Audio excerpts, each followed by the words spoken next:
Hello everyone. जैसा कि आज हम लोग डिस्कशन करने वाले हैं वाल्टर डेलामारे साहब के बारे में, तो मैं सबसे पहले ये बता दूं कि वाल्टर डेलामारे साहब जो हैं ये इंग्लिश लिटरेचर के एक बहुत ही famous poet, short story writer और एक नॉवेलिस्ट हैं। और इनका जन्म 25 अप्रैल 1873 को इंग्लैंड के चार्ल्टन शहर में केंट में हुआ था। और जब ये 4 वर्ष के थे, ओनली 4 ईयर्स ओल्ड, जब ये 4 वर्ष के थे तो इनके पिता का देहांत हो गया था। और इनकी प्रारंभिक शिक्षा संत पॉल कैथेड्रल स्कूल से हुई थी।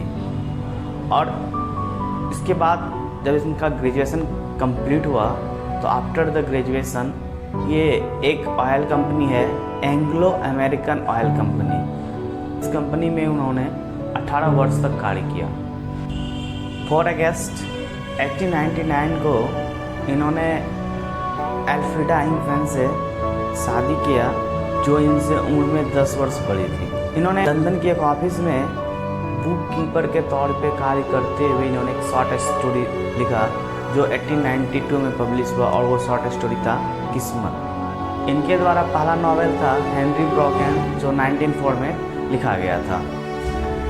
अब वाल्टर डेलामारे को इंग्लिश लिटरेचर में एग्जाम्पल के तौर पे पेश किया जाने लगा, खास करके इन क्षेत्रों में like as state of mind, fantasy, emotion of heart. इन सभी क्षेत्रों में इनकी जो धारदार राइटिंग की स्क्रिप्ट थी, इस वजह से एक एग्जाम्पल के तौर पे इन्हें पेश किया जाने लगा। इनकी मुख्य कृतियाँ इस प्रकार हैं: क्रॉसिंग, जो 1921 में पब्लिश हुई; ईदर्स, जो 1923 में पब्लिश हुई; children are bells and burning glass, ये 1941 में पब्लिश हुई थी; कलेक्टेड राइम्स एंड वर्सेस, ये 1944 में पब्लिश हुई; कलेक्टेड स्टोरीज फॉर चिल्ड्रेन, ये 1947 में पब्लिश हुई; इनवर्ड कंपेनियन, ये 1950 में पब्लिश हुई थी; और लवली इंग्लैंड, ये 1953 में पब्लिश हुई। और ये बहुत ही ज़्यादा पॉपुलर बुक हुई थी।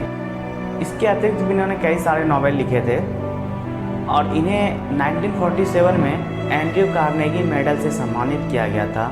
ये चिल्ड्रन के लिए जितने सारे वर्क किए थे इस वजह से। और इनके लिए सबसे इम्पॉर्टेंट रहा था 1953 का ईयर, क्योंकि इन्हें क्वीन एलिजाबेथ II के द्वारा ऑर्डर ऑफ मेरिट से सम्मानित किया गया था।